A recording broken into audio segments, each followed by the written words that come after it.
le web séminaire est en train de s'enregistrer.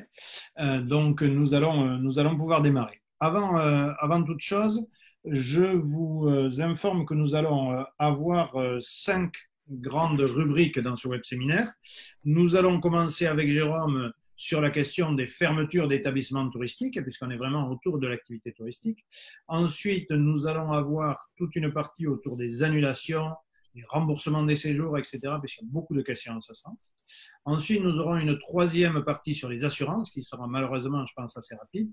Nous aurons une quatrième partie beaucoup plus importante sur les aides prévues, avec les aides de l'État. Et là, Luc Bonzon est là pour dire aussi ce qu'a commencé à préparer la région Nouvelle-Aquitaine. Donc, ça concernera surtout les néo-aquitains, mais j'imagine que pour ceux qui sont des autres régions, ils auront les mêmes informations dans leur région, puisque l'État a demandé la collaboration des régions. Et enfin, dans la cinquième partie, nous allons parler du lien avec les prestataires, comment maintenir son lien avec les prestataires. Donc voilà, je pense qu'on peut partir. Jérôme, je te laisse la parole. Jean-Luc, merci beaucoup. Bonjour à toutes et à tous. C'est un deuxième exercice pour moi. J'en ai fait un ce matin où pareil, on avait rassemblé pas mal de foule, si j'ose dire. On était 200, donc là on récidive ce bel essai. Jean-Luc le sait, j'ai plus l'habitude de faire des formations ou des conférences en présentiel qu'en virtuel. Bon, mais l'exercice est sympathique. Donc je suis ravi d'avoir répondu à cet appel de la Mona pour vous aiguiller tant que je peux, par rapport à mes compétences et le temps que j'ai eu ces derniers jours. Vous doutez que j'ai été aussi très très sollicité par les sociopros qui m'ont accompagné à l'échelle de l'Hexagone. Mon téléphone, je crois je passe plus de 8 heures avec en ce moment par jour depuis quelques jours maintenant, pour justement essayer de donner différentes solutions, différentes clés de lecture à nos professionnels qui sont, vous le savez bien, comme vous, un peu déboussolés, un peu choqués et qui essaient de s'en sortir comme ils le peuvent par rapport à des problématiques d'assurance, en effet de fermeture, d'annulation, etc., etc. Donc, on va commencer en effet par rapport aux règles liées aux fermetures des établissements, parce que là aussi, c'est pas si évident que ça. Qu'on soit gîte, chambre d'hôte, hôtel, restaurant ou camping, on n'est pas logé sous la même enseigne. Donc, ce qui s'est passé, ce qui a eu l'arrêté, ça vous le savez, qui date du 14 mars, qui impose un certain nombre d'établissements à fermer jusqu'au 15 avril aujourd'hui. Donc, ça, c'est une date aussi qui est importante, c'est le 15 avril. Donc, il y a un certain nombre d'établissements qui sont dans l'obligation de fermer, mais pas tous. En l'occurrence, ceux qui sont dans l'obligation de fermer sont les restaurants. Bon, ça, je pense que vous êtes aussi au courant. Malheureusement, vous n'avez pas pu aller dans votre meilleure crêperie en Bretagne ou dans le meilleur bistrot à l'échelle de l'Aquitaine. Donc, les restaurants sont fermés. Ensuite, les restaurants, évidemment, type livraison ou vente à emporter, peuvent demeurer ouverts. Bon, je ne vais pas rentrer dans la considération liée à l'hygiène, mais bon, il y a des mesures qui sont là aussi importantes qui doivent être prises par les restaurateurs. Il ne faut pas qu'ils fassent n'importe quoi. Il ne faut pas qu'ils s'improvisent. Je vends à emporter ou je vends à la livraison si jamais ils ne le faisaient pas avant le corona. Il y a des mesures spécifiques. Il y a une cuisine, là aussi avec un relationnel client, qui a une mesure de distance qui doit être respectée. Pareil pour la livraison des repas. J'ai vu ça dans un article. Il faut que le livreur, qui soit à scooter, à moto, à VTT ou en voiture, qui sonne chez le client et puis après qu'il attende un certain temps et qu'il se parte en gros, non pas comme un voleur, mais qui laisse le propriétaire, le client lui-même ouvrir la porte et prendre sa nourriture. Bon, les restaurants, c'est assez cadré. Ensuite, tout ce qui est lié aux hôtels, il y a dans le texte, mais ça c'est sur les J-France, vous pouvez regarder l'arrêté, je pense que vous l'avez là aussi pour la plupart déjà parcouru ces derniers jours. La catégorie des hôtels, eux, peuvent demeurer ouverts. Après, j'ai pas de chiffre officiel, je sais pas combien sont toujours ouverts. Est-ce qu'il y en a un sur deux qui reste ouvert? Il reste ouvert pour qui? On peut se poser la question. Par rapport à une clientèle professionnelle, uniquement, quasiment. Ou évidemment, comme on l'a vu aussi ces derniers jours, des actions type plutôt de solidarité qui ont émergé, que ce soit pour des hôtels d'ailleurs ou pour des gîtes. Moi, je connais un gîte dans le Morbihan qui a ouvert son gîte gracieusement, qui a offert son gîte à du personnel hospitalier. Donc, c'est vrai qu'il y a des hôtels qui sont dans cette mouvance-là également, qui est plutôt bonne par rapport à notre état d'urgence. Donc, les hôtels, eux, peuvent demeurer ouverts juridiquement parlant. Après, ils ferment, ils ouvrent. Chacun prend ses propres responsabilités par rapport à sa clientèle et au personnel, encore une fois, hospitalier ou autres qui peuvent accueillir. Il y a aussi les autres hébergements similaires. Donc, Hébergement similaire, à savoir tout ce qui va être justement chambre d'hôte ou location meublée touriste, location meublée touristique, type gîte, donc peuvent demeurer ouverts à condition que, et c'est là le texte est un peu ambivalent, pas forcément simple dans la compréhension, je lis, hein, parfois si je regarde en bas, c'est que j'ai mon Word, je vois en mettant la tête de Jean-Luc en haut, je vois mon Word en bas, enfin bon, j'essaie de jongler comme je peux.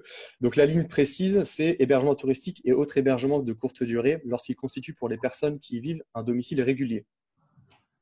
Bon, et là je vais vous poser la question, parce qu'il y a un quid de la personne qui y vit à domicile régulier. Est-ce qu'on parle du client? Est-ce qu'on parle du voyageur qui vit dans ce domicile-là? Ou est-ce qu'on parle de l'exploitant, en l'occurrence du propriétaire du gîte ou du meublé? Donc c'est vrai que là, il y a un point moi, que j'ai essayé de comprendre, mais je me suis posé la question, est-ce qu'on parle encore une fois du client ou de l'exploitant? Ce qui est sûr, c'est qu'aujourd'hui, j'en parle à l'instant par rapport à un propriétaire de gîte dans le Morbihan qui n'habite pas forcément dans le lieu. Aujourd'hui, il peut être considéré comme un hébergement dit similaire et donc il peut maintenir en l'occurrence une ouverture pendant cette période-là. Donc c'est vrai que c'est pas, encore une fois, c'est pas simple parce que c'est pas précisé dans le texte. Si c'est le client qui est concerné par le fait qu'il ait eu domicile ou si c'est le propriétaire qui ait eu domicile par rapport à cet argument-là. Ce qui est plus précis, c'est pour la dernière catégorie, à savoir les campings. Aujourd'hui, il faut savoir, j'ai lu là dans un magazine de camping qui s'appelle Décision HPA, que 91% des campings à l'échelle du territoire de l'Hexagone sont fermés aujourd'hui. Bon, certains sont fermés de façon parce qu'on est au mois de mars hein, et qu'ils ouvrent qu'au mois d'avril, ça c'est un point. Ensuite, la plupart sont fermés par rapport justement à l'arrêté du 14 mars qui court encore une fois jusqu'au 15 avril, parce que l'arrêté nous dit que les établissements de plein air sont fermés aujourd'hui. Donc un camping, c'est à la base un établissement de plein air. Donc, les établissements de plein air, eux, doivent être fermés par rapport à cet arrêté du 14 mars. Seuls les terrains de camping, et là je répète, je lis, je n'ai pas forcément appris par cœur toutes ces choses-là, je lis texte, terrain de camping et parcs pour caravanes ou véhicules de loisirs lorsqu'ils constituent pour les personnes qui y vivent un domicile régulier. Donc là, on a encore rebelote le cas de la personne qui y vive. Je pense que là, on ne parle pas nécessairement de l'exploitant du camping. Bon, même si beaucoup d'exploitants de camping habitent aussi dans le camping, je pense qu'on parle du résidentiel. Hein, la clientèle résidentielle, vous savez qu'il y a il y a de l'hébergement plutôt type loisir, client de passage, hein, voyageurs dans les campings, mais aussi la clientèle résidentielle qui peut habiter là, avoir une vraie adresse postale avec son mobil-home, avec sa caravane, hein, avec sa tente, ou tente c'est peut-être un peu plus précaire. En tout cas, il peut habiter à l'année, être domicile à l'année dans le camping. Donc, ce qui est sûr, c'est que par rapport à des campings qui pourraient vous solliciter sur ces points-là, même si vous le savez aussi, les campings, ils ont la FDHPA, enfin à la nation, la FNHPA, à l'échelle départementale, la FDHPA. Bon, qui sont au fait et gestes hein, de toutes ces choses-là, elles doivent être au courant. Et, hein, moi, je vous invite aussi à rediriger vos campings vers leur syndicat, hein, en l'occurrence la FDHPA à l'échelle nationale. Mais ceux qui ont, par exemple, un propriétaire qui a élu domicile sur le camping, bah, vous doutez bien qu'ils doivent rester ouverts, quoi. Le mec, il va aller où? Il va pas aller dans la rue, quoi. Hein, il va pas louer un gîte, il va pas louer une chambre d'hôte ou un hôtel. Forcément, qu'il reste dans sa caravane, il reste dans sa yourte hein, ou son autre état d'hébergement dans lequel il a eu domicile. Donc, c'est peut-être ça qui explique les 9% des campings qui sont ouverts pour justement faire en sorte que ces propriétaires-là, l'année, ne soient pas mis à la porte, hein, qu'ils n'aillent pas dehors dans un autre lieu ou payer pour aller dans un autre lieu.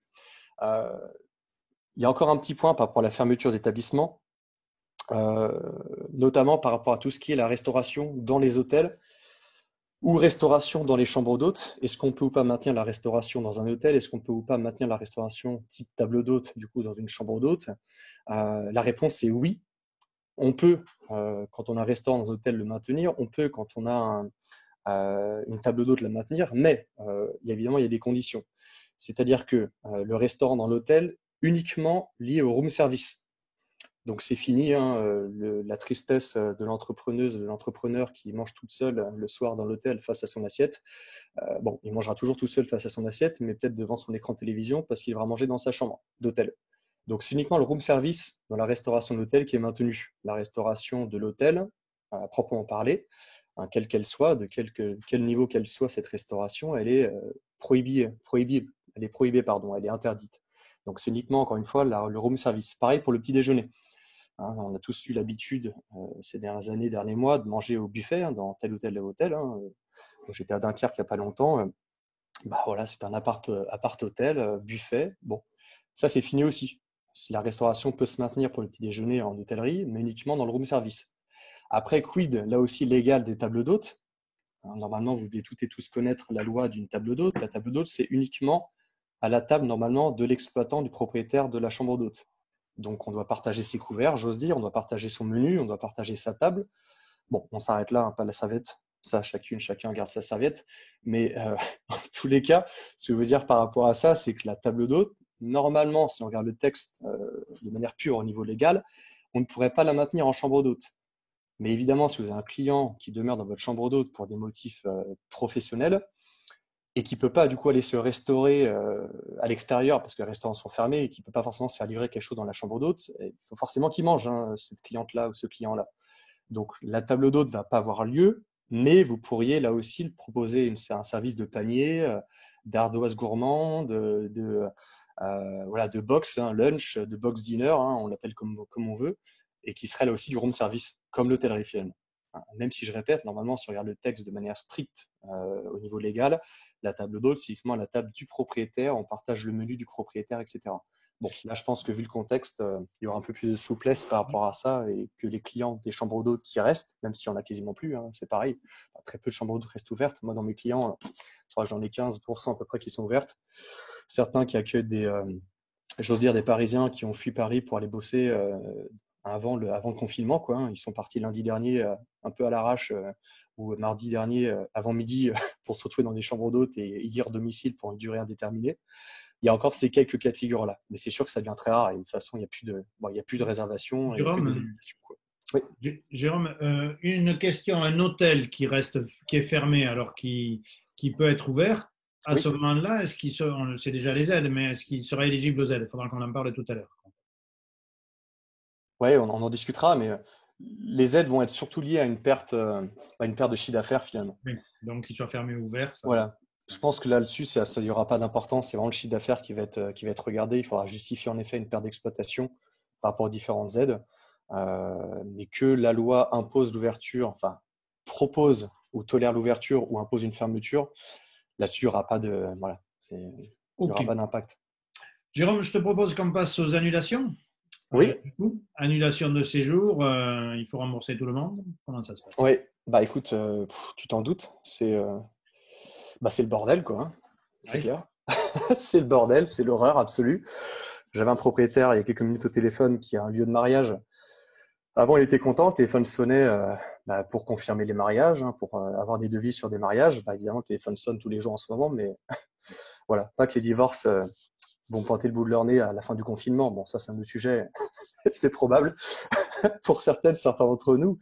Mais en tous les cas, voilà, il y a des annulations à l'appel, des reports, des hébergements, c'est pareil. L'activité de loisir, j'en parle même pas parce que justement, l'activité de loisir, j'en ai pas parlé, donc ça me permet le petit mot là-dessus.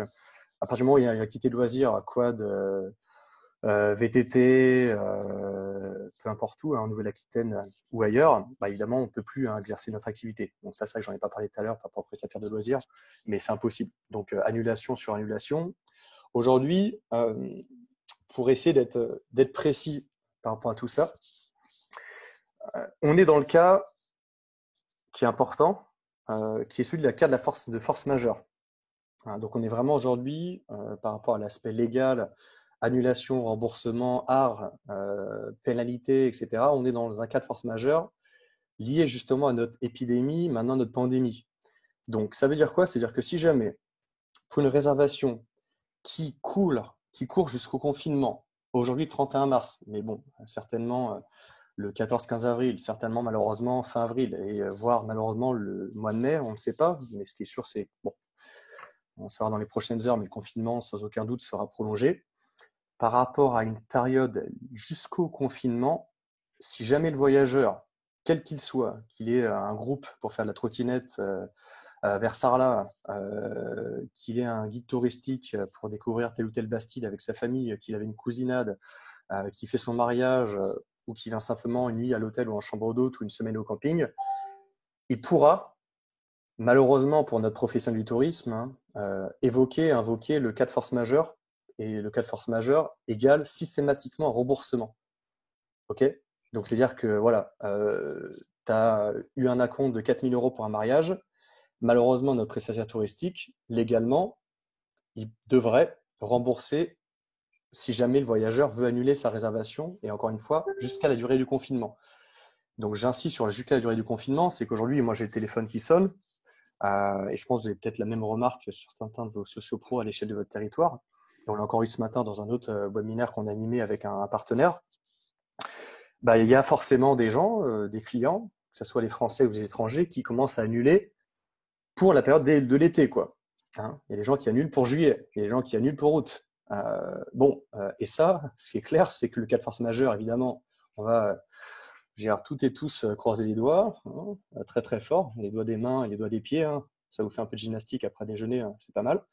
On va évidemment espérer qu'en juillet-août, le cas de force majeure n'existe plus, que le confinement, évidemment, soit levé, hein, pour nous tous, hein, pour notre santé intellectuelle, physique, mentale, morale, etc., etc. Donc, si jamais il y a des gens qui annulent, quelle que soit la prestation, hein, je répète, un séminaire, une activité de loisir, un hébergement qui vous appelle pour annuler en juillet-août, j'espère que vous avez bien eu soit une formation, soit vous avez bien éveillé sur le sujet-là, mais vous avez un contrat avec vos conditions générales de réservation d'annulation qui sont plutôt strictes, pour justement éviter de devoir rembourser.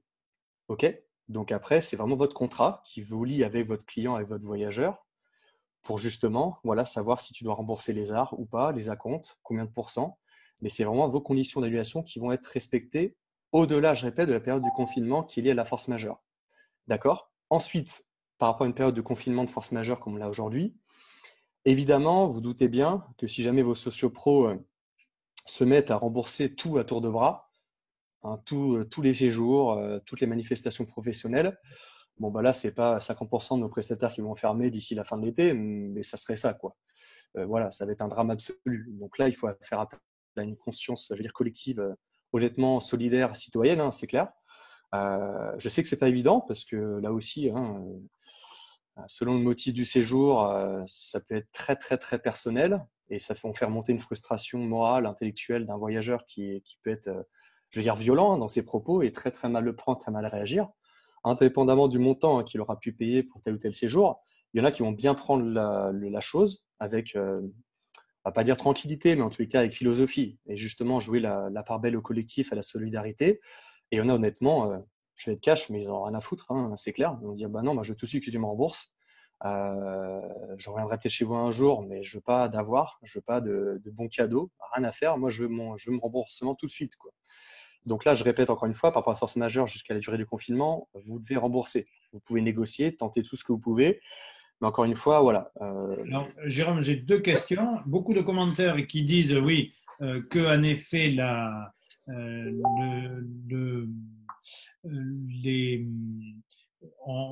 a une fonction de report, c'est-à-dire il y a des Oui. préconisations pour reporter. Et une autre question qui dit, est-ce que finalement les frais de dossier pendant la période de confinement sont aussi remboursés ou pas? Les frais de dossier du coup, qu'un voyageur aurait payé par Oui, rapport les à… frais de dossier, oui. S'il y a des frais de dossier avec un séjour. Écoute, je te dirais bonne question. Et ensuite, la réponse qui me paraît la plus logique par rapport à ça, je dirais oui, malheureusement. Oui. Moi, je dirais que oui. Enfin, tout ce qui est lié pour moi à la réservation. Après, je suis pas juriste de métier. C'est sûr que je connais un peu les choses et j'ai regardé et un peu bûché pour notre conférence du moment. Mais logiquement, oui. Enfin, il a le droit, je pense, à demander tout. Les dommages tout ce qui est dommages et intérêts pour préjudice, ça aussi, c'est un petit truc, mais c'est important. Non. C'est-à-dire que il peut Oui. pas demander plus que ce qu'il aura avancé ou payé. Mais tout ce qu'il a avancé ou payé, que ce soit pour moi des frais de dossier ou autre, hein, bah oui, il peut exiger un remboursement dans l'immédiateté par rapport à tout ça, quoi. Alors, si je résume, ça veut dire pendant la période de confinement, il y a une obligation à reporter l'ensemble des avoirs, des acomptes, des arts, frais de dossier, etc., ou à Oui, proposer un report si le client est d'accord. On propose un report ou un avoir. Si le client est d'accord, tant mieux. S'il n'est pas d'accord, on doit rembourser. À c'est la ça. suite de la période de confinement, ce sont les conditions générales de vente de l'établissement qui s'imposent. C'est exactement ça, Jean-Luc, ouais. C'est Ok, ça. Donc d'accord. évidemment, voilà, éviter le remboursement tout de suite, hein, c'est clair. Soyez fort avec votre prestataire pour lui aussi qu'il prenne son mal en patience et qu'il soit un bon pédagogue et négociateur ou négociatrice. Mais oui, oui, évidemment, tout faire pour avoir l'appel de l'avoir ou de report. Et il ne faut pas que vos prestataires soient mesquins, hein, évidemment. J'en vois certains qui proposent un report jusqu'à la fin de l'année. Ben non, c'est trop court, quoi. C'est clair. Le report aujourd'hui, ça va être de 12 mois, 18 mois, voire 24 mois. Hein. Voilà. Malheureusement, c'est sûr que ça va être de la perte sèche parce qu'elle va être reportée l'année prochaine et vous ne pourrez pas louer deux fois le même gîte, la même yourte ou les mêmes couverts dans un restaurant ou votre même VTT ou autre dans votre activité de loisir. Mais c'est vraiment ce qu'il faut, voilà, ce qu'il faut essayer de faire au maximum, quoi. D'accord. Alors, Jérôme, autre question, du coup, les assurances, est-ce que là, elles participent un peu ou pas du tout? Alors, bah, c'est là aussi, le grand drame du moment. On avait vécu, malheureusement aussi à l'échelle de différentes régions des inondations, hein, il y a quelques années. On a vécu les gilets jaunes, là aussi. Bon, c'est vrai qu'on a quand même des épisodes, malheureusement ces dernières années, un peu en souffrance pour notre secteur d'activité. Là, il y avait des dommages, donc il y avait possibilité de se faire, je veux dire, entre guillemets, dédommager par rapport à notre assureur, professionnel en l'occurrence. Aujourd'hui, les assureurs sont les grands absents du débat public. Ils ont été évidemment par Bruno Le Maire, notre ministre, et par le gouvernement sollicités ces dernières heures, hein, pour avoir un peu plus de souplesse. Mais malheureusement, aujourd'hui, si votre sociopro a souscrit une assurance type perte d'exploitation, parce que c'est là l'enjeu et la principale question, tout ce qui est assurance perte d'exploitation, tout ce qui est lié à une pandémie, épidémie et facteur de guerre, hein, on n'en est pas là, mais tous ces trois critères-là, ces trois voilà, phénomènes-là, ne sont pas pris en compte dans une perte d'exploitation. C'est pas comme une inondation, comme un feu, c'est pas comme voilà, un acte civique des gilets jaunes. Voilà. Donc malheureusement, vous avez beau payer X centaines d'euros par mois, parfois en tant qu'hôtelier restaurateur par rapport à une assurance perte d'exploitation, elle n'est pas invocable, elle n'est pas invoquée et c'est mort, quoi. Enfin, aujourd'hui, c'est pas possible. C'est là où, pour le coup, il y a l'UNI ou la FDNHPA ou certains syndicats hôteliers qui, évidemment, et d'ailleurs pas que les hôteliers, un syndicat même des indépendants qui tape du poing sur la table, pour demander à ce que la pandémie du Covid-19 entre dans la sphère de la catastrophe sanitaire. Évidemment, vous comprenez bien que la Maif, la MAF et tous nos assureurs de Nouvelle-Aquitaine, hein, parce qu'on les connaît, on sait qu'ils sont à Niort. Hein. Je salue les chemins niortais d'ailleurs. Mais malheureusement, les assureurs, ils veulent pas, quoi. C'est clair. Ils sont vent debout contre ça. Ils disent bah non, c'est pas normal. On va pas supporter nous la crise si on peut pas. On subit déjà les fluctuations boursières. On subit les reports de primes. Il n'est pas question qu'aujourd'hui on soit dans un état de catastrophe sanitaire. Parce qu'encore une fois, sinon, là, oui, la perte d'exploitation, l'assurance perte d'exploitation pourrait être évoquée. Et là, c'est clair que ça serait des millions, dizaines, centaines de millions, voire milliards d'euros, qu'il faudrait que les assurances puissent rembourser à nos hôteliers restaurateurs, à nos professionnels du tourisme. Donc voilà. Donc, ouais, Jérôme, une question qui revient, c'est que les compagnies d'assurance indiquent qu'elles ne rembourseraient pas les cotisations d'assurance annulation pour les séjours prévus pendant la période de confinement, où l'annulation se fait sans frais, alors que même que les conditions de l'assurance ne couvrent pas ce type de garantie.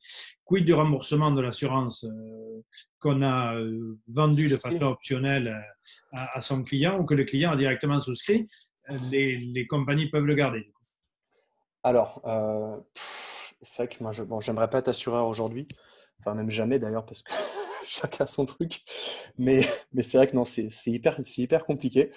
Euh, D'un point de vue, encore une fois, du pro, la RC Pro, là, c'est malheureusement mort à l'heure où on se parle. Hein. Ça a été rebooté là, ce week-end au niveau de l'Assemblée nationale. Ce qu'il en est du voyageur, il y a trois possibilités à la base. Vous le savez, il y a la garantie à dossier à la carte bancaire. Bon, pas toutes, hein. Pour certains, peut-être la Gold, la Black ou la Livoire ou je sais pas quoi. Bon, ça aussi c'est mort, quoi. Hein. Donc si vous avez payé mis un acompte ou un paiement intégral sur un site avec votre carte bleue pro ou perso, qu'elle soit Gold ou autre, là-dessus c'est mort. Les banques ne sont pas du tout garantes et remboursent absolument rien sur des séjours annulés pendant la pandémie ou je pense même certainement après, du coup lié à ce phénomène-là. Pareil pour les annulations que vous avez pu souscrire sur des plateformes type type Expedia, Opodo ou je sais pas quoi. Là, malheureusement, vous avez beau payer, derrière, voilà, ce n'est pas solvable, c'est pas pris en compte. Après, est-ce qu'Expedia impose à l'hébergeur de rembourser? Est-ce que Booking impose? Bon, ils peuvent faire ce qu'ils veulent, mais en tout cas, juridiquement, voilà, on n'est pas forcément dans ce cas de figure-là. Il y en a qu'un, moi, que j'ai pu diagnostiquer, étudier, qui vont rembourser, c'est vraiment les assureurs voyage spécifiques et plutôt les courtiers là, en assurance pour les voyageurs. Euh, et bon, je ne vais pas leur faire de la pub, mais c'est vrai que bon, il y a quelques boîtes qui existent et je pourrais vous les mettre dans le fil de la conversation. Il y a Shapka, par exemple. Shapka, c'est courtier en assureur voyage qui, lui, aujourd'hui, et c'est quasiment un des seuls, avec quelques autres noms, qui pourrait, pour le voyageur, justement, le rembourser par rapport à son annulation ou la fermeture du camping ou de l'hôtel concerné, qui pourrait ne pas faire en sorte qu'il consomme son produit touristique. Donc, il n'y a que quelques assureurs, et je répète, pas des assureurs proposés par Expedia ou par Opodo, ou pas, encore une fois, par la carte bancaire que vous utilisez pour votre voyage, mais vraiment des assureurs courtiers très spécifiques. Là, il y a Shapka, il y a April International, il y a ACS et il y a AVA. C'est un peu les quatre assureurs qui ont des conditions très spécifiques, mais c'est les seuls parce qu'encore une fois, ils sont vraiment liés à du voyage. Donc, c'est les seuls qui ont une petite prise en compte du Covid-19. Les autres, malheureusement, je répète, on a beau leur taper sur la tête, on a beau les insulter, leur envoyer des mails à gogo et leur demander que nous remboursent. D'après les retours que j'ai, moi, du terrain, c'est aujourd'hui niette, quoi. Ils sont vraiment vent debout par rapport à ça et les lobbying, évidemment, sont plutôt en puissance aussi à ce niveau-là pour éviter justement que ce soit la débandade aussi de leurs économies à eux, quoi.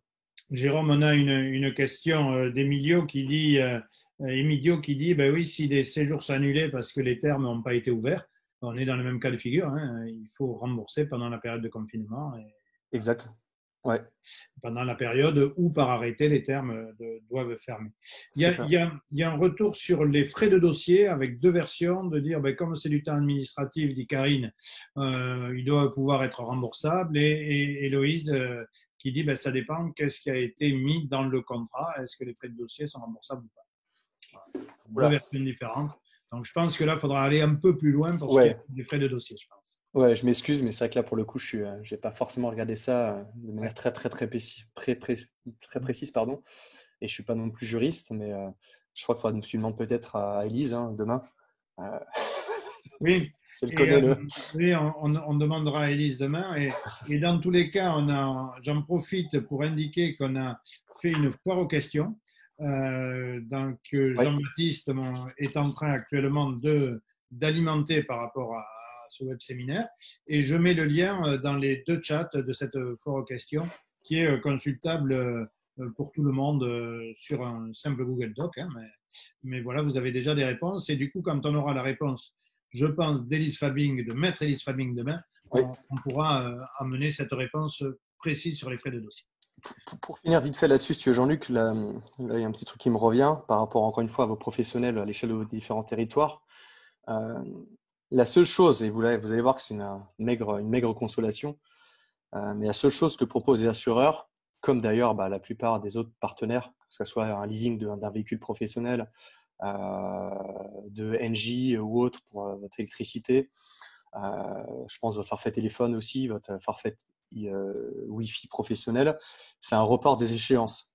Bon, je sais que c'est pourri, je suis désolé, mais la seule chose que j'ai pu vraiment voilà, en avoir la certitude et regarder, enquêter aussi en appelant moi mon assureur pro, parce que je suis aussi un entrepreneur avec ma petite SARL. Voilà, il me propose gentiment de reporter mes échéances, quoi. Bon, c'est pas la folie, c'est pour l'instant maigre, c'est pas terrible.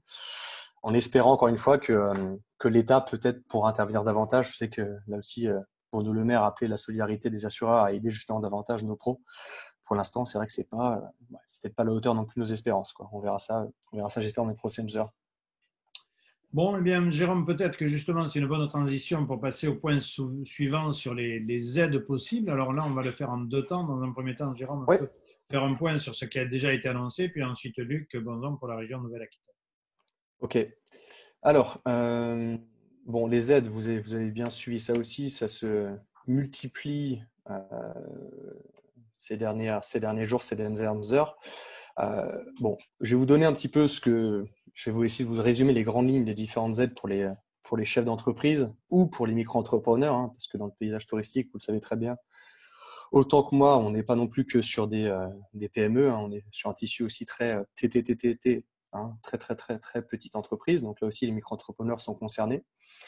Bon, il y a un site auquel je vous conseille de vous référer, c'est le site, le portail de l'économie, des finances, de l'action et des comptes publics. Hein, c'est économie.gouv.fr / coronavirus soutien-entreprise. Bon, vous avez absolument tout sur ce site-là, de manière très très très détaillée, où il y a un PDF aussi que je pourrais vous faire circuler, qui m'a été adressé. Tu peux redonner le lien, Jérôme, que Ouais, je vais vous le mettre sur le fil de conversation, ouais, parce qu'il est actualisé en permanence. Là, il y a une version du 24 mars, en l'occurrence d'aujourd'hui. Donc, je vous le mets là. Ouais, normalement, vous l'avez tous. Est-ce que j'ai mis… Attends, ouais, non. Tac, ouais. Je pense que c'est bon. J'ai mis tous les conférenciers participants. Bon, ce site-là, voilà. Je vous conseille de l'envoyer par mail à vos sociopros.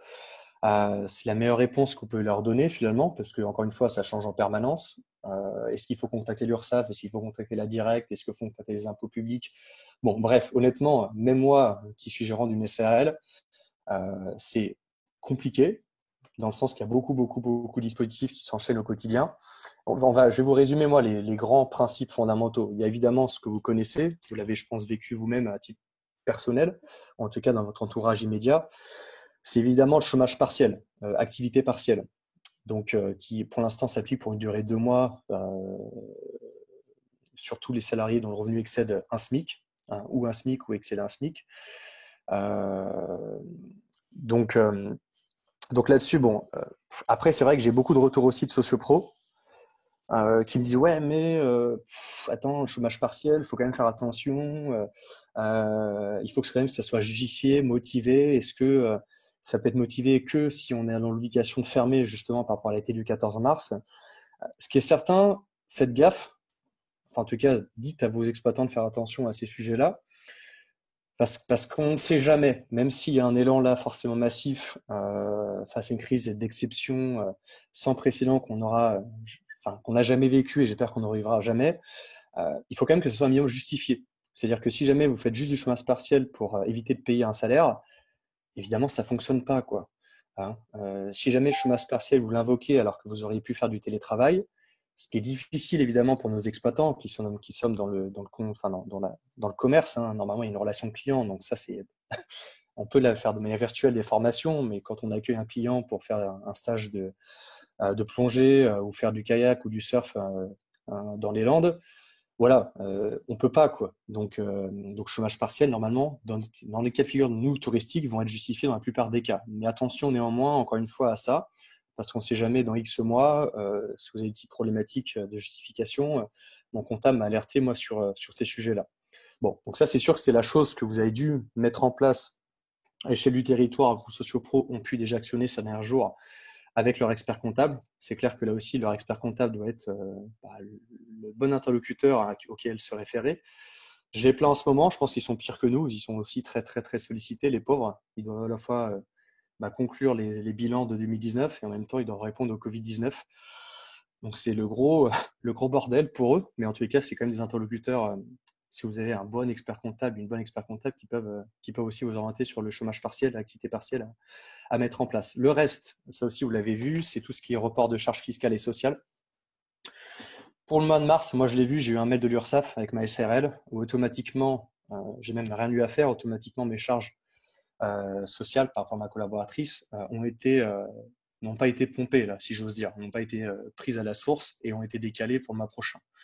Donc vous avez un report qui est, je vais dire, automatique ou semi-automatique. Là encore une fois, selon que vous soyez purement indépendant, selon que vous soyez SARL avec une salariée ou pas, c'est soit l'URSSAF, soit, je crois, le site sécu.indépendant.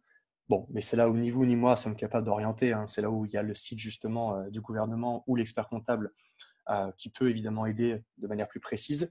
En tout cas, le report des charges fiscales et sociales est acté pour le mois de mars et malheureusement, logiquement, vu ce qui se profile, je pense qu'au mois d'avril aussi, il y aura certainement un report de charges qui pourra être mobilisé, que ce soit fiscal ou sociales. Donc, quand je dis fiscales sociales, c'est à la fois les impôts sur l'IS, hein, impôt de société. Quand il y a des acomptes d'IS, évidemment, là, il faut demander un report des acomptes d'IS, hein, d'impôt de société, ou social par rapport à vos charges, soit personnelles, vous en tant que gérant de société, soit vos charges, évidemment, liées à vos salariés. Évitez de tout payer d'un coup. Après, vous faites ce que vous voulez, hein, ça dépend aussi de votre niveau de trésorerie, mais c'est sûr que aujourd'hui, vous avez la possibilité de les décaler sans pénalité. Bon, ça peut être intéressant si jamais vous avez aujourd'hui une trésorerie qui n'est pas forcément ouverte, quoi. L'autre point important que vous avez aussi vu circuler, c'est le fonds de solidarité. Le fonds de solidarité de 1 500 euros. Bon, et là on fait youpi. Wouhou. Bon, il faut, faut voir le verre à moitié plein et pas à moitié vide. Bon, c'est sûr que 1 500 euros pour certains d'entre nous, c'est pas non plus énorme. C'est déjà une somme, hein, je crache pas dessus, on crache pas dessus, mais c'est pas non plus monstrueux en termes de somme. Pour certains, ça sera de façon insuffisante. Il faudra évidemment mobiliser autre chose.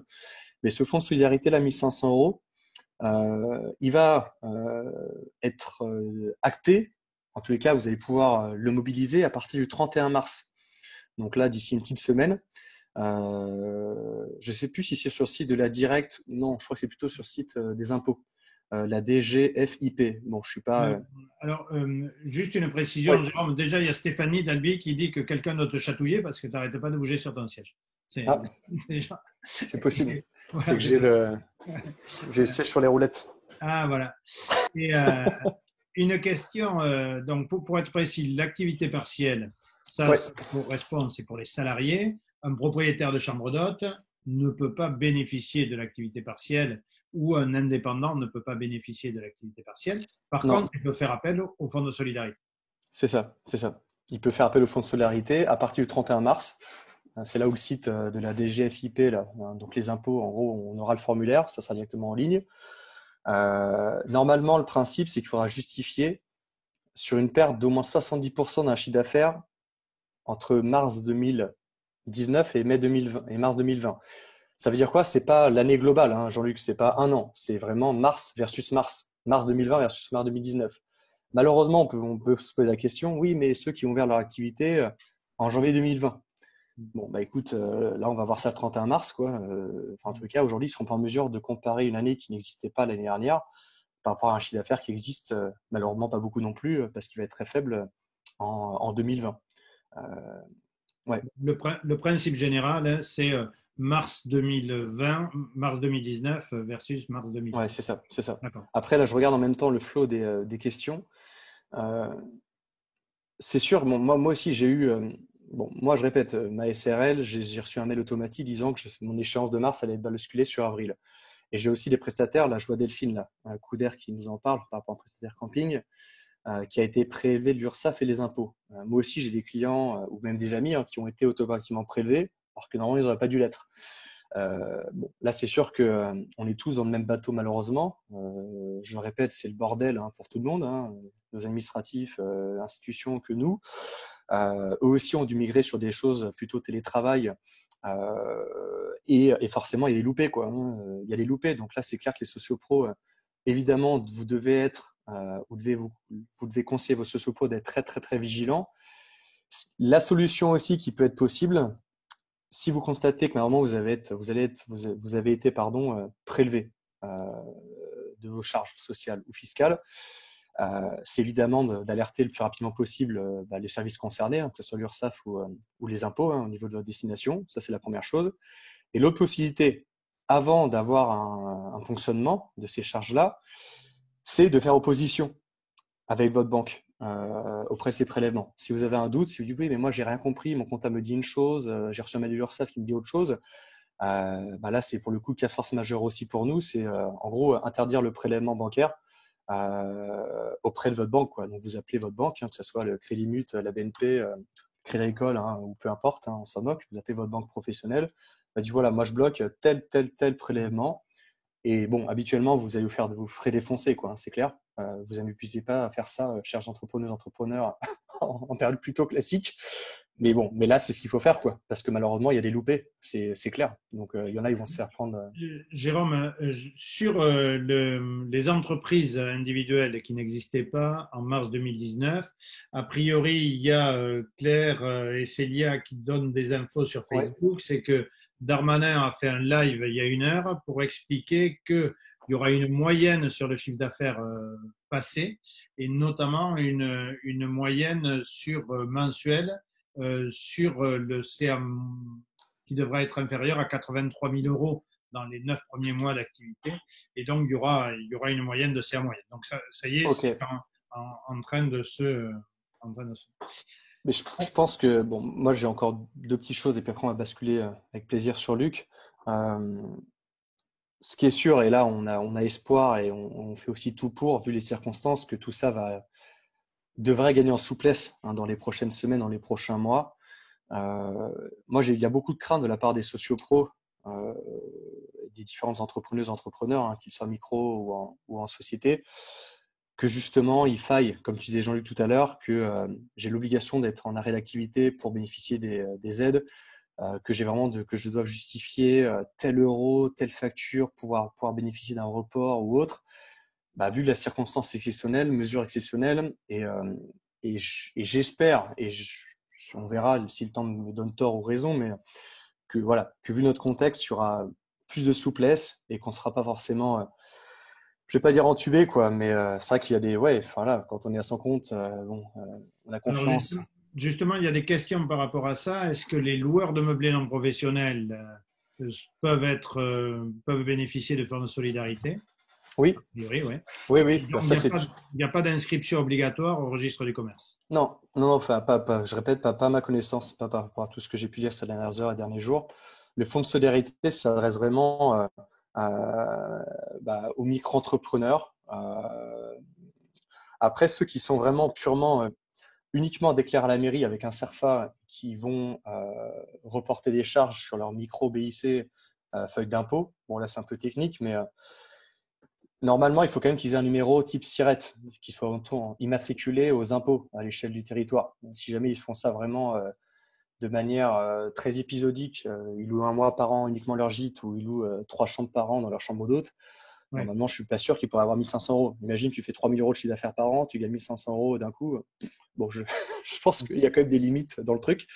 Mais en tous les cas, oui, aujourd'hui, le dispositif est très, très, très large pour les TTTPE, pour les micro-entrepreneurs qui ont leur numéro de SIRET avec les impôts publics, qui ont c'est un CERFA aussi, un PO, là, déclaration d'activité. C'est pas une entreprise, c'est pas une SARL ou une SAS, là où c'est pas évident non plus quand on n'est pas tout ça.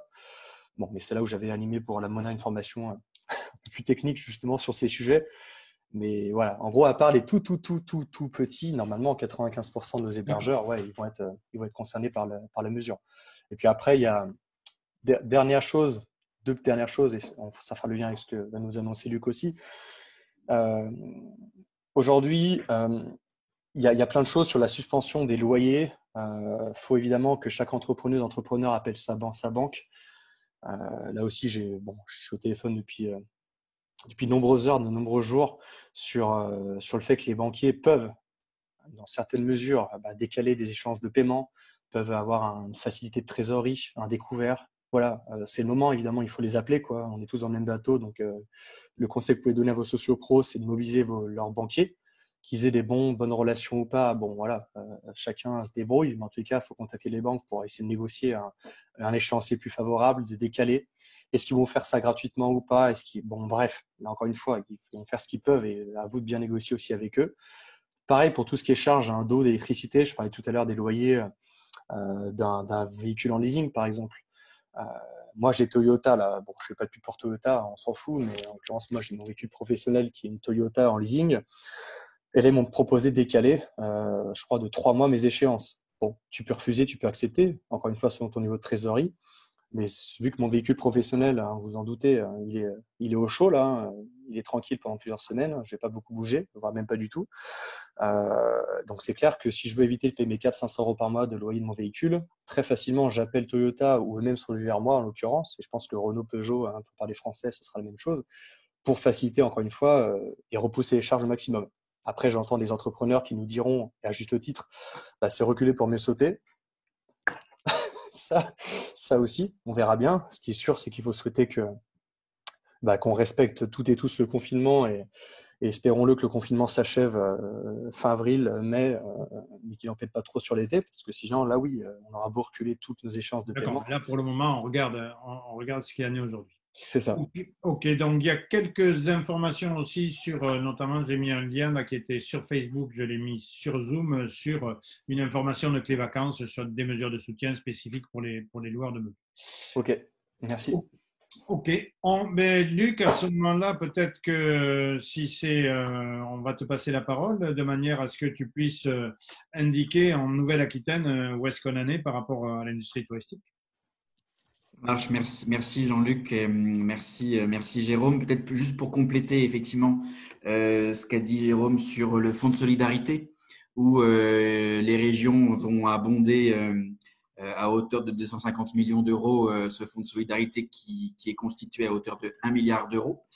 Donc effectivement, c'est bien la DGFiP qui sera l'opérateur et qui va être le réceptacle des différentes demandes. On est effectivement aussi sur une subvention forfaitaire de 1 500 euros. Et donc, l'idée, c'est bien d'être aussi simpliste dans les documents qui seront demandés, puisqu'il va y avoir un afflux de demandes. Et donc, l'idée, c'est d'être le plus pratico-pratique et pas générer, en tout cas, du flux de pièces administratives justificatives à donner. Donc, en tout cas, il y aura une volonté d'être simple par rapport à la fois au formulaire et par rapport aux différentes pièces qui seront demandées. Après, effectivement, on est sur de la perte d'exploitation, de la perte de chiffre d'affaires. Pour les indépendants, effectivement, il y a une espèce de moyenne qui sera réalisée pour voir quelles sont et à quelle hauteur sont les pertes pour pouvoir compenser à même hauteur. Donc, c'est pas forcément 1 500 euros forfaitaires pour les indépendants. Ça peut être un petit peu moins.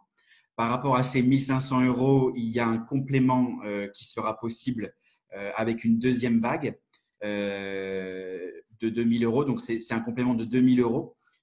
Donc, ceux qui auront eu une subvention et un soutien à 1 500 euros, il sera possible d'avoir ensuite un complément de 2 000 euros si il y a des prêts bancaires qui n'ont pas pu être accordés ou déclenchés. Et donc ça va s'opérer dans la temporalité sur effectivement des demandes qui vont être ouvertes au 1er avril, au 31 mars, 1er avril pour faire les premières demandes et ensuite à partir du 1er mai pour faire les demandes de complément. On attend aussi les détails justement par rapport au décret, puisque le décret est pas encore, je l'ai pas encore vu passer, et il y a encore des discussions pour finaliser justement les différentes modalités par rapport à la mobilisation de ce fonds de solidarité, notamment sur des discussions avec les régions et l'État.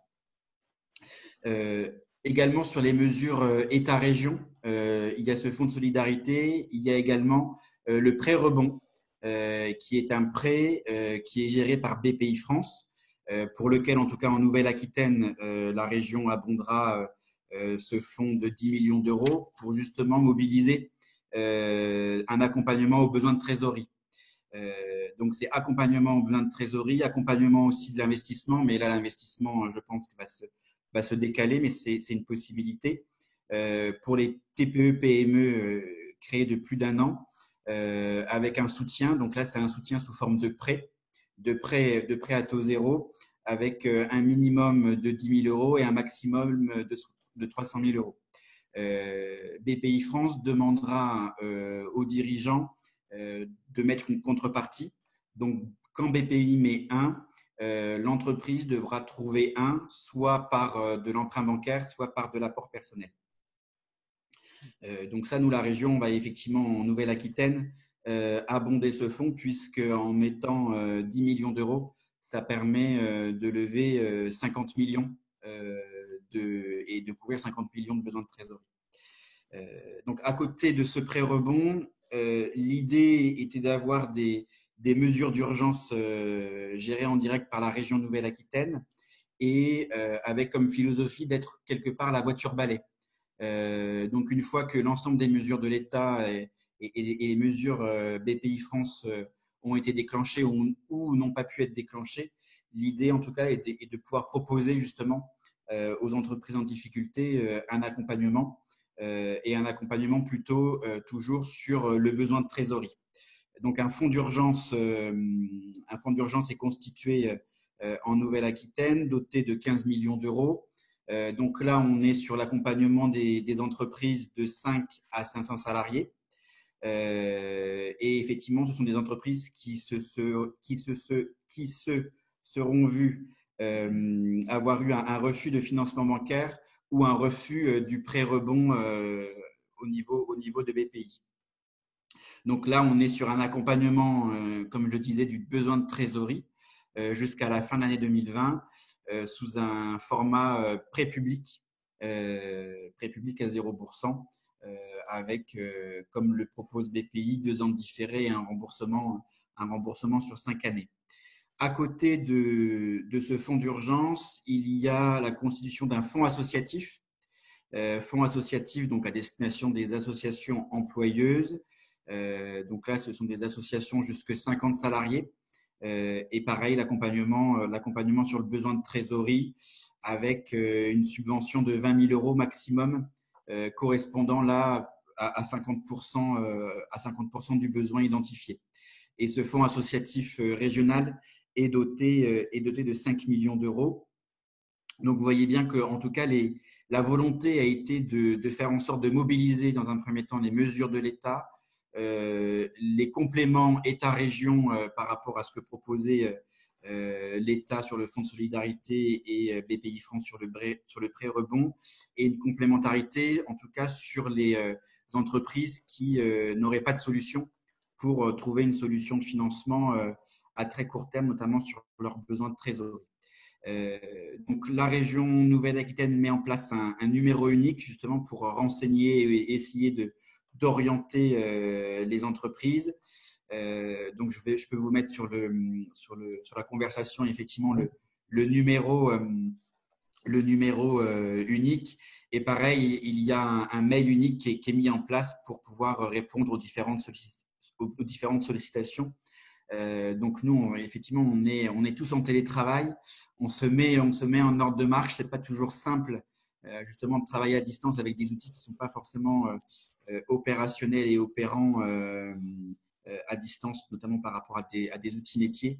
Mais en tout cas, on fait les efforts nécessaires pour pouvoir répondre à vos différentes sollicitations. Donc là, c'est effectivement les différentes mesures d'urgence. À côté de ces mesures d'urgence, la région, en tout cas, va essayer de simplifier ses paiements pour justement pouvoir décaisser plus rapidement les subventions qui ont été attribuées aux professionnels et aux entreprises, puisque tout ce qui sera décaissé permettra aussi à un moment donné de vous soutenir dans ce cadre et dans ce contexte conjoncturel.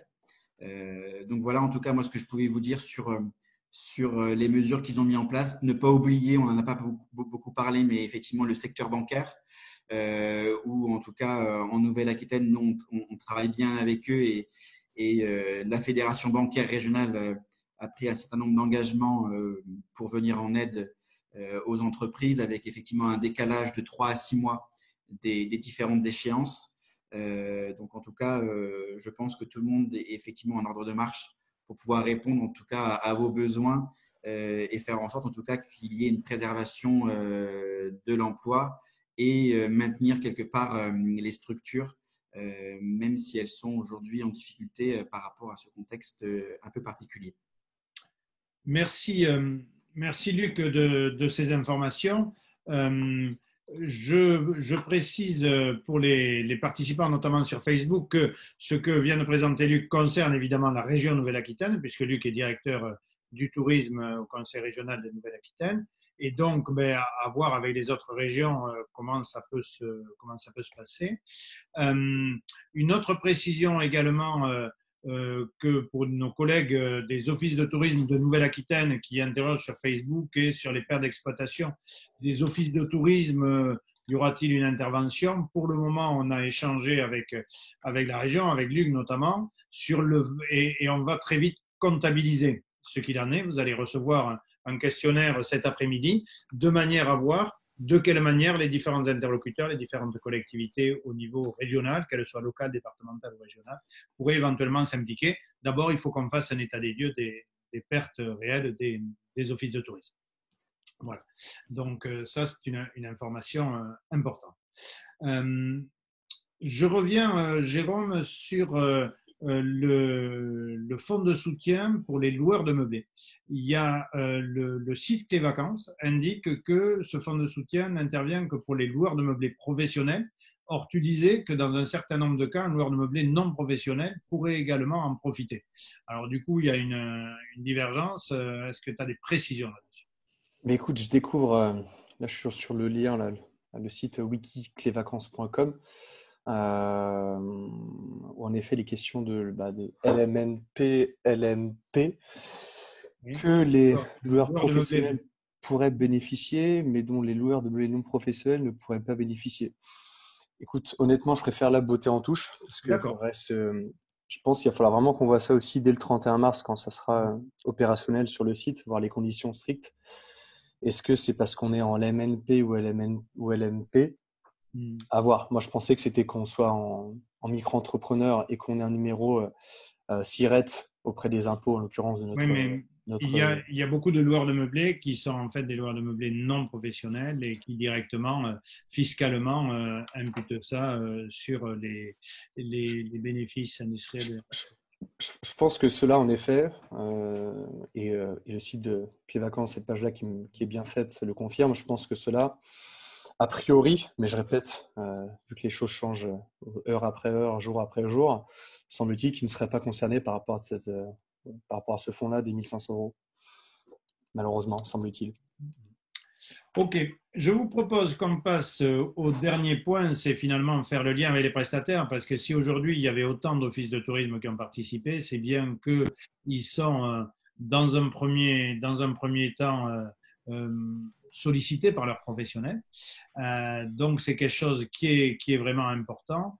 Pour vous donner une première information, à partir du début du mois d'avril, logiquement le 6 ou le 7 avril, nous allons lancer avec la MONA une formation spécifique sur 5 séquences d'1h30 qui se fera à distance, qui est une formation où notamment Jérôme interviendra, qui s'appelle « Accompagner ses prestataires pendant la crise du coronavirus » et où donc on va prendre toutes les étapes et sur les personnels des offices de tourisme qui voudront suivre cette formation sur un temps de 15 jours à peu près, pourront avoir toutes les informations et pas mal de techniques. Donc, ça se fera par petits groupes de 10 à 15 personnes. Ce sera une formation qui sera éligible au plan de formation de l'AFDAS. Donc, vendredi 27, donc vendredi de cette semaine, on va lancer l'information pour ce parcours qui commencerait le 6 ou le 7 avril. Donc voilà, ça c'était la minute pub Mona, mais aussi important de voir qu'on est en train de travailler sur cette formation pour que vous soyez en mesure, depuis les premières réponses d'aujourd'hui jusqu'au redémarrage de l'activité, d'être au plus près des professionnels de votre territoire, parce qu'on pense à la MONA que c'est vraiment, et je pense qu'on est nombreux à le penser, le rôle primordial des offices de tourisme de pouvoir assister et contribuer à aider des entreprises locales. Donc, Jérôme, sur le lien avec les prestataires, quelques préconisations? Écoute, ce qui est sûr, c'est que enfin, plus que jamais, ils ont besoin de vous, hein, besoin de nous. C'est clair qu'ils sont généralement seuls. Je l'ai dit tout à l'heure, mais on a affaire à principalement des TPE, hein, voire des TTTPE. Donc, c'est un moment qui est particulièrement difficile pour la plupart d'entre eux. Malheureusement, on manque aussi, nous, de temps pour les contacter. Moi, j'essaie d'en appeler 2-3 par jour, en plus du reste, pour prendre des nouvelles, pour savoir justement comment ils vont, comment ils s'en sortent, parce que c'est vrai qu'il y a généralement au mois de mars, c'est l'euphorie de la reprise touristique. Là, on est évidemment loin, très très très loin du compte. Donc, à vous d'essayer que vous soyez capable, par rapport à un groupe Facebook, par rapport à une page Facebook, ou simplement par mail ou par téléphone, hein, si vous avez le temps, de prendre des nouvelles, de les solliciter, de leur non seulement que vous soyez en réception d'appels ou de mails, mais vous soyez peut-être proactif Est-ce que c'est un emailing que vous faites? Est-ce que c'est un petit truc sur Facebook? Est-ce que c'est un groupe WhatsApp? Bon, chacun, vous avez vos différentes aussi protocoles au niveau de la destination et des OT. Mais c'est vrai que c'est voilà, plus que jamais, ils ont besoin de vous. Ils sont seuls aussi face à ça. Ils sont comme vous, généralement parents. Ils ont comme vous les enfants. Parfois, belle maman ou beau papa. Ça peut être sympa comme ça peut être plus déroutant dans certains cas de figure. Mais ils ont vraiment besoin qu'on soit là pour les rassurer, pour les aider. Et puis comme se dit Jean-Luc, c'est sûr que là, on a parlé des problématiques d'assurance, des problématiques de réservation, d'annulation, de soutien financier, etc. Il va falloir qu'ils soient capables aux sociopros maintenant de prendre le temps sur l'après. Bon, ouais, ça c'est beau ça. Ouais. Capable de prendre le temps maintenant sur l'après, c'est pas mal, mais c'est exactement ça. C'est-à-dire que vraiment, normalement, là, ils ont historiquement pas le temps au mois de mars à la reprise. Ils sont tout feu, tout flamme, ils sont excités, ils ont des clients et tout va bien. Bah là, en l'occurrence, on en a pour la plupart absolument pas. Donc c'est le temps qu'ils vont devoir prendre maintenant qui leur permettra, pour être clair, de survivre déjà, première chose, et espérons-le derrière je vais pas faire une métaphore de surf, mais parce que bon, voilà, c'est Nouvelle-Aquitaine, donc c'est des plages, le surf, tout c'est sympa, mais voilà, qu'ils puissent prendre la bonne vague de la reprise.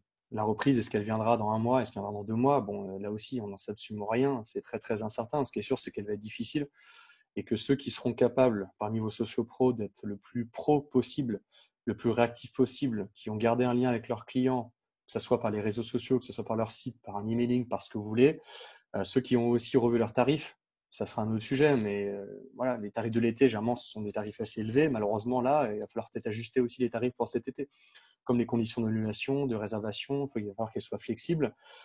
Donc, c'est sûr que vous avez au-delà de les rassurer, de leur donner quelques conseils qu'on a pu vous transmettre avec Jean-Luc et Luc là, pendant quelques minutes, il va falloir que vous soyez là aussi dans votre rôle de conseil, d'accompagnement auprès d'eux, de soutien et de bonnes pratiques web, de stratégie, de distribution. Moi, je crains que ce soit un peu open bar sur booking.com et sur Expedia dans les prochains mois, que ça soit un peu la guerre des tarifs, que tous les sociopros commencent à brader leurs tarifs comme si Black Friday était du Monday to Sunday, donc comme si c'était tous les jours le Black Friday, ce qui serait une belle connerie et ce qui serait un peu possible pour aussi la survie de nos structures. Donc voilà, j'ai hâte qu'on commence avec JB notamment, de la Mona et autres, notre parcours là un peu plus technique, un peu plus formation à distance. Parce que plus que jamais, oui, les mecs, ils sont en attente forte de votre soutien, quoi. C'est clair. Il y aura besoin d'eux. Il y a Stéphanie de Béthune Bruet qui nous dit sur Facebook, chez eux, à Béthune Bruet, et Loté a lancé un groupe Facebook pour soutenir les pros et les informer sur les aides. Le groupe est composé de juristes et de toutes les bonnes volontés. Et ils ont invité les prestats à ce groupe. Donc, le fait de faire appel à la solidarité aussi de juristes locaux, etc., peut être intéressant parce que ça peut permettre d'accompagner sereinement tout ça. C'est un bon exemple. Il y en a d'autres. Là, je voyais un OT que j'aime bien, qui n'est pas dans la région, mais qui est Pays de la Loire, l'Office du tourisme de l'Anjou Bleu, qui ont une page là aussi des ambassadeurs de l'Anjou Bleu sur Facebook. Donc, une page, mais c'est un groupe privé où justement, tout à l'heure, il y a quelques minutes, je voyais qu'ils avaient aussi transmis les aides à l'échelle de la région Pays de la Loire. Jean-Luc nous a présenté les aides Nouvelle-Aquitaine. Donc, le groupe, là, l'Office du tourisme de l'Anjou Bleu, au niveau Pays de la Loire, a transmis ce même document BPI plus région Pays de la Loire pour justement être au plus près de leurs hébergeurs et prestataires, quoi. Donc, c'est vrai que c'est bien ce genre de. Oui. Et puis, il y a des collègues d'autres régions qui prennent d'autres initiatives de web séminaires. C'est notamment le cas d'Office de tourisme de Normandie qui fait la même chose, etc. Je pense que ça va s'organiser de manière à ce que les actions régionales puissent être relayées le plus possible. C'est sûr. J'avais, Jérôme, juste avant de conclure, puisque ça fait un peu plus d'une heure qu'on est ensemble, juste une question qui revient tout à fait au début. A priori, c'est le cas de la Vendée et puis de certaines communes de Vendée, puis il y a aussi Lionel de l'île d'Oléron qui en parle. Il y a certaines communes qui ont, par arrêté, interdit les locations saisonnières. Donc, c'est ça aussi, par rapport à est-ce qu'on peut fermer ou ouvrir, il y a eu des arrêtés de fermeture des locations saisonnières. Ouais, je voyais ça dans le fil de conversation aussi. Ouais. Je regardais, je voyais qu'il y avait des communes qui ont mis un arrêté justement communal pour interdire la maintenue de l'ouverture des gîtes, des meublés touristes. Mais écoute, tu m'apprends quelque chose, quoi. Je suis pas forcément surpris, quoi. Après, le but aussi dans cette période est vraiment ces échanges d'informations. Tout le monde apprend un peu de tout le monde. Il y a moins de spécialistes qu'il y en a eu par le passé. On essaie juste chacun de faire de l'éclairage et je crois que c'est ce qui est important. Je voudrais, pour conclure ce web séminaire, vous remercier tous les deux, Luc pour ta disponibilité, Jérôme également, et puis pour la réactivité dont vous avez fait preuve. Le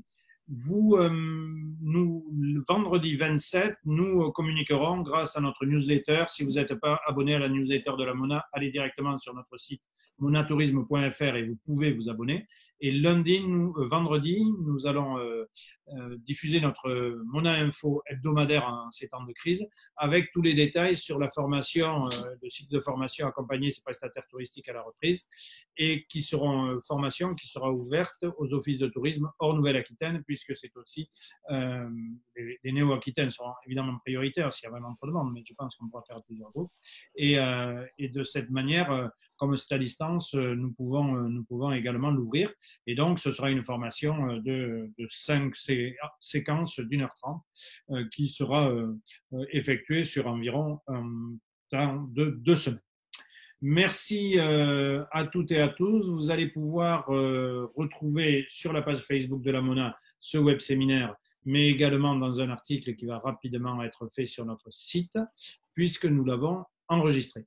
Merci de votre participation. Nous étions plus de 500 aujourd'hui en direct pour ce web séminaire, 400 sur Facebook, 450 même à certains moments sur Facebook, et 100 sur Zoom. Donc, ça prouve l'intérêt d'avoir ce partage d'informations. C'était un peu un record pour la Mona. Malheureusement, c'est dans une période qui est un peu compliquée.